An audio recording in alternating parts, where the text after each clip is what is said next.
You need to work on aging gracefully. Really? No. What do you think about that? When you think, I should be aging gracefully, no, stop it. You want to age with excitement and energy. You want to be going straight ahead, full out, all the time, don't you? Well, not all the time. Some of you want to lay down and take a nap. I appreciate that. But the truth and all of this is, we don't want to just sit around and age gracefully. We want to get in better shape. We want to be more physical. We want to be more emotional. We want to live our lives. They say youth is wasted on the young, and I believe that, don't you? When we were young, we wasted so much energy. We wasted so much time. We frivoled away so many opportunities because we had no idea what was waiting for us towards the end of our lives.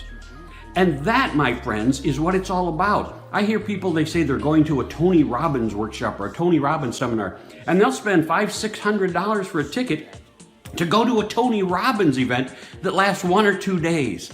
Why? Why do they do that? And the answer is because when they walk away, he's energized them. He said, rah, rah, rah, we get to do this. You can be that. Do all of this. And you know what? 99% go back home and do nothing. Because, yep, it's great to be hyped. It's great to have a good time. It's great to go interact with people who are sharing that energy. But when it comes time to do more, you aren't given the tools. And sometimes I put on workshops down here in Tampa, and the workshops I put on aren't filled with 400, 500, 600 people. They're filled with 10 or 12 or 18 people because I give you the tools to change your life. You need to go to a workshop where people give you the tools to change your life. Stop aging gracefully. Start looking for the excitement. You know, every day is an adventure.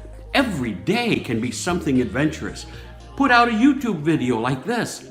Put out a Facebook Live. You say, well, I don't have anything to say. Good, get on and have a good time. Brighten somebody's day with a little bit of your face, a little bit of your energy. Just have a good time. Oh my goodness. We spend a lot of time right now talking politics. You know, I don't like this person, I don't like that person. Who cares? I don't care who you like. This person got voted in. Suck it up, Buttercup. We got another couple years of that, maybe 6 more. Doesn't matter. You see, that's not changing your world. I owned my own nightclub, I've owned my own bars, I've owned 5 or 6 other businesses. But I used to have people come in and they go, oh, woe is me, Steve. The economy is so bad. I go, really? They go, oh yeah, the economy's terrible, and oh, woe is the world. And I go, you're depressed because the economy's bad. And they go, yeah, well, you know, you can't be in a good mood or happy about what's happening in the United States. And I go, why not? And they go, well, look at all that's happening. I go, let me ask you a question. Did your income change? They go, what do you mean? I go, in the last 12 months, did your income go down, like quote unquote, the economy has gone down? They go, oh no, my income has stayed the same. I go, so your income has stayed the same. Nothing has changed in your life. What are you depressed about? We get caught up in feeling bad because the media tells us to feel bad. The media says, oh, you know, the GPA or GNP or whatever it is way down. Ooh, boy, that's horrible. Does it affect your life? Not yet. When oil changes every single day, I don't know about you, but I just saw a thing where California's got $3.59 gas, and down here in Florida, we're at $2.04, all right? And what's the difference? Well, it's the price of gas. You know, when I lived out in California for 3 years, and when gas was $3.25, $3.40 a gallon, people still drove like crazy. Everybody drove. They still drove. It doesn't matter if gas is $2.05 or $3.95. You're still going to drive. And that's true with our lives. You want to change your life? Come to one of my workshops. Let's talk about what it takes to change your life. Let's talk about what it takes to energize your every day. Let's talk about the tools you can use and the things you can do. One of the greatest things you can have in energizing your life is the ability to change it. I talk to people all the time and I say, when you wake up in a good mood, and they go, I don't wake up in a good mood, Steve. Why not? Well, I just don't, you know, sometimes I'm just overtired, or sometimes I got too much sleep. Sometimes I didn't get enough sleep. Sometimes the sun woke me up, and I hate it when the sun wakes me up. Oh my goodness, what is wrong with you? Something's going to wake you up. Do you know that? Whether it's just you or whether it's a noise or whether it's something else, a birdie tweeting outside your window. I know people who get upset. Damn birds keep waking me up. Really? That's your problem? A bird wakes you up? Man, that's a great song or a great chirp, an irritating noise. Hey, the weed whacker woke me up. The damn neighbors are out there weed whacking. Hey, you got a neighbor, don't you? Step outside and go, hey neighbor, how's it going? Now, they probably won't hear you because they got their weed whacker on. Say it anyway. You see, one of the things is you get to decide what kind of mood you're going to be in. You do. People say, Steve, you don't get to decide that. You decide the night before if you want. I mean, you say, hey, tomorrow morning I'm going to wake up in one of the best moods ever. Now, what happens if you don't? Will the world end? I don't think so. But you said, hey, last night I decided I was going to wake up in a great mood. And I didn't. Why not? I don't know, but you know what? I think I'll be in a good mood right now. What's to stop you? You are. That's all. Do you understand what happens in your world? Your world is all in your control. You say, Steve, that's not in my control. If I got fired today, that wouldn't be in my control, Steve. Nope, you're right. That's exactly right. But what you did with that would be in your control. You get to decide, am I going to find a new job today, tomorrow, next week, next year?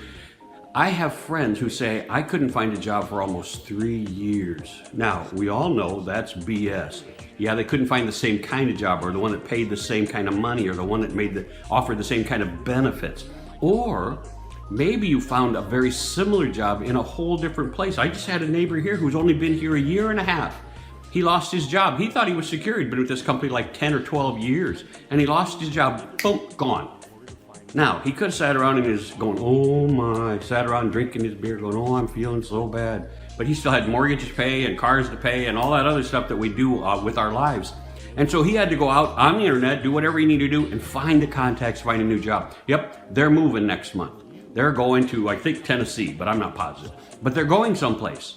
Are they happy about having to move from what they thought was going to be their final house here in Florida? Not at all. But they're also not whining and complaining. They went out and found a beautiful home. I'll say up in Tennessee. They sent pictures of it back, got to us on the internet. And you know what? They're making the best of it, and they're doing okay with it. How about you? What's bringing you down today? What's stopping you from having a marvelous day, an exciting day, an adventurous day? And you say, Steve, you can't have adventures every day. Well, it depends on what you call an adventure, isn't it? Everybody gets to decide. If I go, when I've gone on vacation, we go, hey, we're going on vacation. Let's do something special. And then you might go to one of those indoor skydiving places. I took my wife out to Vegas and we went to one of those indoor skydiving places. And you know what? That was an adventure. But does it always have to cost you that much money to have an adventure? Do you know, talk to little kids? Do you have grandchildren? Or maybe you got kids. Watch them when they go outside to play. Yes, I said outside. I know. Look out for that word. We can't leave our kids outside. Somebody might steal them. No, they won't. You're listening to the media again. Don't listen to the media. Let your kids go out and play. Let them go have a great time. And when they're playing, especially if they're really little kids, they go out and they find really interesting things at their level, way down here. You know, you'll see them looking at bugs, and you'll see them looking at leaves, and you'll see them looking at twigs or rocks. And they'll even bring them to you going, look what I found. Look what I found, Dad. Look what I found, Mom. And you always, do you patronize them? Is that what you do? And you go, oh yeah, that's really cool. Next time, really look at what they found and see if you can find adventure in that. Find amazement in that. What amazes you is what you allow to amaze you. Think of it, right? Think of art. On the wall behind me is a great painting, right? I was on one of the riverboats. I was a riverboat gambler at one point in time. So I had a full-time job and then a part-time job dealing craps on a riverboat. And that was an adventure for me. Now, other people, it was a job.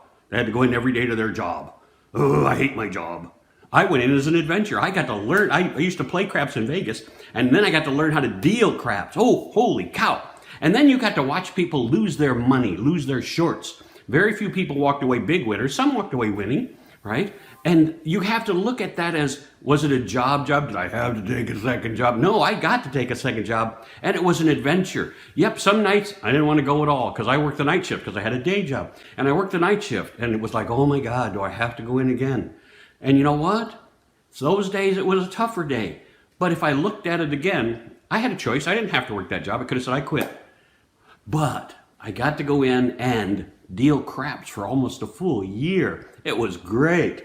So what's an adventure to you, right? What is astounding to you? What is mesmerizing to you? Yeah, I want you to look at the world through a different set of eyes. You've had a set of eyes that you've been keeping over here, right? That you haven't been using. It's like a pair of glasses. You put on your glasses when you see something better up close or maybe far away, and you know what? You take them off then. You've been leaving yours off. Your glasses that are full of wonder, your second set of eyes that you can pull out anytime you want and change what you're seeing, how you're seeing it, what you're feeling. I want you to think about how the wonder in your life changes every day. When we get up in the morning, are you getting up with a sense of wonder? Are you getting up with, oh my God, it's another day. I gotta go to work, right? I don't get to play. So I want you to keep thinking about the second set of eyes. And when you wake up in the morning, I want it to be real simple. Hey, I could get up and go, hey, wow, what a wonderful day. Or I could get up going, oh my God, it's another day. Oh my God, right? I don't feel like going to work. I don't feel like getting up. I don't feel like, Stop it. Decide that when you're not feeling it, you'll still go, hey, you know what? It's a good day. Doesn't have to be a great day every day. Look at it realistically. It's a good day. Right? You woke up on the right side of the grass. Isn't that how they say that? So when it's time, look for the adventure. We talked about the little kids. When the little kids bring it to you, look at the rock that they're holding and see what you can see in the rock they're holding. Have you ever done? I mean, you got friends who collect rocks. You know, and there's a term for that, but they actually have rocks. You know, not geologists. I don't know. You know what they're talking about, geode people. And you got other people who collect all kinds of strange things. And they look at those things with wonder every single day because that's their excitement. That's their adventure. And so when you get the opportunity to decide what your adventure is, right? Could be something on TV. Hey, tonight we get to watch The Bachelor. Woohoo! Or tonight we get to watch Gotham. Or tonight we get to watch Ray Donovan. Whatever is turning your crank, be excited about it. I get to cook. When my wife comes home, she travels a lot, just like I travel a lot. And when we end up home together, you know what? I get to cook for my wife, and I get to experiment with new dishes and new flavors, and I put stuff in. And sometimes we had, I'll say asparagus. I don't remember what it was the other night, but it was like, ew, don't eat those. They're bad. And she tried them, and she went, yeah, they're not good. So we threw them away. But it happens. And you know what? We didn't go, oh, these are the worst things ever. You're a bad cook. You're terrible. No, it was like, you know what? We gave it a shot. And that's what you have to do. I've got friends who are trying to convert to becoming vegans, right? We're trying to cut back on meat because we heard that the meat is the stuff that might be harming our intestines, our innards, and creating problems. So, hey, you know what? Cut it back. I don't have to eat a 16-ounce sirloin 2 or 3 times a week now. I can eat 3 ounces once a week. That'd be great. The rest is all veggies or all fruits. And if you look at it as an adventure, it's a good way to go. Every opportunity is a new opportunity. In your life, right now, decide to have the energy. Decide to add the tools that will help you find a wonderful, exciting, challenging, adventurous life. And that's what it's all about. Can you see it? How is it? Can you dig it? You see, I have so much fun with just me. Imagine how much fun I have when my wife says, well, you know, she looks at me and goes, that wasn't funny. I go, was to me? And sometimes that's even funnier when she's looking at me because then I give her the look. That was funny. That really was funny. You can write to me at steve@stevesapato.com. Also, QLman49.com. QuestionListenMan49.com. QLman49 at gmail.com. And I got that because it was stood for questioning and listening. When I taught college, I taught my kids how to question everything, listen for the answers, and question again. And you know what? I think they found more happiness.